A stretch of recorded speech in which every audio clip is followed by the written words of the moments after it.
Pernah tak kita fikir apa sebenarnya rahsia atau resepi untuk satu keluarga yang bahagia? Bunyi macam susah kan? Tapi macam mana kalau saya cakap kunci itu sebenarnya ada pada diri kita masing-masing?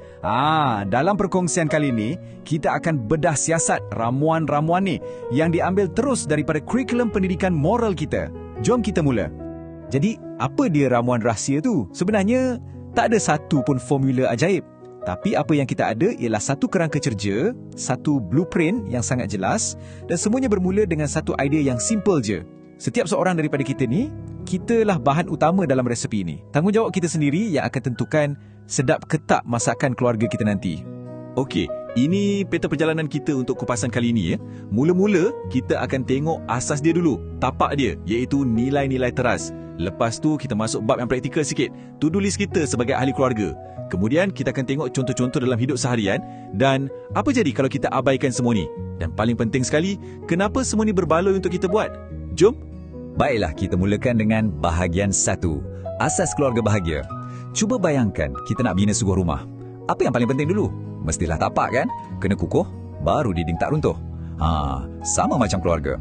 Tapak kita ialah nilai-nilai teras yang pegang kita semua bersama.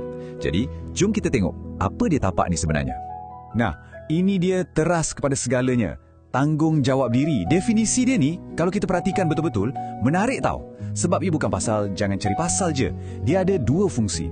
Satu, dia macam perisai untuk elak masalah, elak gaduh. Tapi yang kedua, dia juga macam tukul dan paku untuk kita bina keharmonian tu. Jadi, ia bukan setakat defensif tapi proaktif. Kita bukan saja elak yang buruk, tapi kita bina yang baik. Okey, kalau tadi kita cakap pasal tapak rumah kan, sekarang ni inilah batu bata dia. Bertanggungjawab, hormat, kerjasama dan simen yang ikat semua ni, itulah dia, kasih sayang dan toleransi. Semua benda yang kita akan bincangkan lepas ni, semuanya tumbuh dari 5 akar ni. Kalau salah satu tak ada, goyanglah bangunan keluarga kita tu. Okey, tapak dah ada, batu bata pun dah siap. Jom kita masuk bahagian kedua, senarai tugas anda. Ni bahagian yang paling praktikal. Kita akan tengok satu persatu 6 kerja harian kita sebagai ahli keluarga. Anggap je macam checklist. Checklist untuk bina keluarga bahagia. Senang kan? Yang pertama sekali, dan yang ni memang besar impak dia, menjaga nama baik keluarga. Senang cerita macam ni lah. Kita ni semua macam duta kecil untuk keluarga kita. Apa je yang kita buat kat luar sana, baik atau buruk, orang akan kaitkan dengan keluarga. Awak dapat A dalam exam, orang akan cakap, bagus mak ayah dia didik.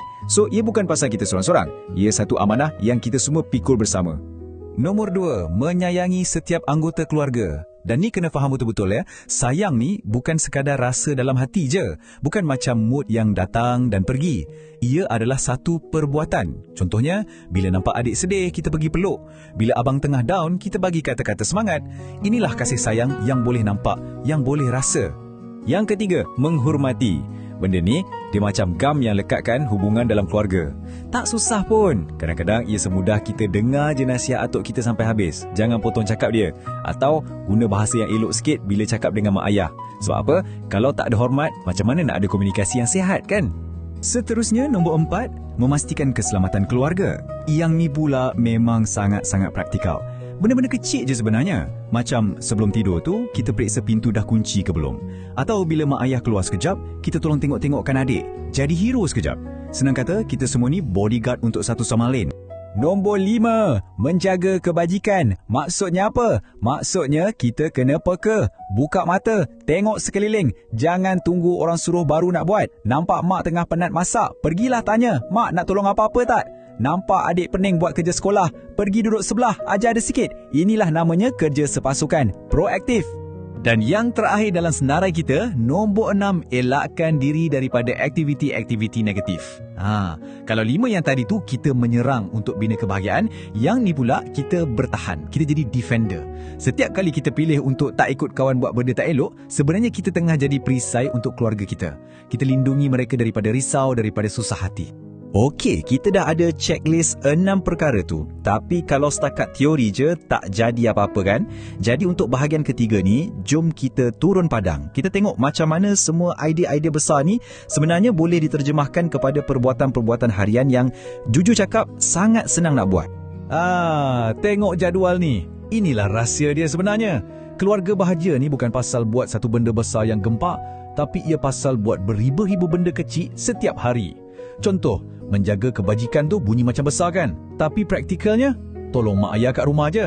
Menjaga nama baik, mulakan dengan belajar rajin-rajin. Nampak tak? Setiap tanggungjawab besar tu boleh kita pecahkan jadi tindakan-tindakan kecil yang kita boleh buat hari-hari. Baiklah, kita dah banyak cakap pasal benda-benda yang baik. Tapi kan, kadang-kadang untuk kita betul-betul hargai sesuatu, kita kena tengok apa jadi kalau benda tu tak ada. Apa risikonya? Jadi untuk bahagian 4 ni, kita akan tengok pula sisi gelap dia, kesan buruk bila tanggungjawab ni kita buat tak endah. So, cuba kita berhenti sekejap. Fikirkan soalan ni. Untuk diri kita sendiri, apa akan jadi kalau saya, kalau awak abaikan tanggungjawab dalam keluarga? Ini bukan soalan exam tau. Ini soalan reality. Sebab kesannya tu macam domino. Satu jatuh, semua akan jatuh. Dan ia boleh lukakan orang yang paling kita sayang. Inilah dia, kesan berantai tu, kesan domino yang saya sebut tadi. Cuma perhatikan macam mana ia merebak. Mula-mula, sikit-sikit je. Gaduh-gaduh kecil dalam rumah, salah faham. Lepas tu, benda ni terkeluar dari rumah. Nama baik keluarga rosak. Lepas tu apa jadi? Orang sekeliling mula pandang serong. Dan tekanan dari luar ni, dia akan masuk balik ke dalam rumah. Last-last, kebahagiaan keluarga tu sendiri yang hancur. Satu kitaran yang sangat-sangat bahaya. Okey, cukuplah cerita pasal benda-benda yang negatif ni. Jom kita patah balik ke landasan yang positif. Untuk bahagian terakhir ni, kita nak jawab soalan yang paling utama. Kenapa semua ni penting? Kenapa kita kena buat semua ni? Apa hadiah yang kita dapat kalau semua orang dalam keluarga mainkan peranan masing-masing? Dan inilah dia ganjarannya, hasilnya. Cuba tengok, setiap satu manfaat ni sebenarnya terbalik daripada kesan buruk tadi. Maruah terpelihara, bukan rosak. Kepercayaan terbina, bukan pecah. Orang luar hormat, bukan pandang rendah.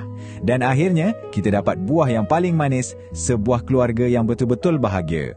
Ingat, setiap benda kecil yang kita buat tu, ia ibarat baja yang kita letak kat pokok keluarga kita.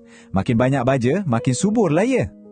Petikan daripada Brad Henry ni memang sangat mendalam kan. Dia rumuskan semua benda dengan cantik sekali. Keluarga ni bukan setakat orang yang tinggal sebumbung dengan kita.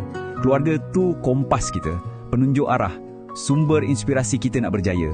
Dan yang paling penting, jaring keselamatan bila kita jatuh terduduk. Jadi sebagai penutup, saya nak tinggalkan anda semua dengan satu soalan untuk difikirkan. Macam mana kompas keluarga anda memandu hidup anda? Dan lagi penting, sebagai salah seorang navigator, macam mana perbuatan harian anda tolong setkan arah kompas tu? Sebabnya langkah pertama nak pastikan keluarga kita menuju ke destinasi bahagia ialah bila kita faham apa peranan kita dalam perjalanan tu. Itu sahaja dari saya.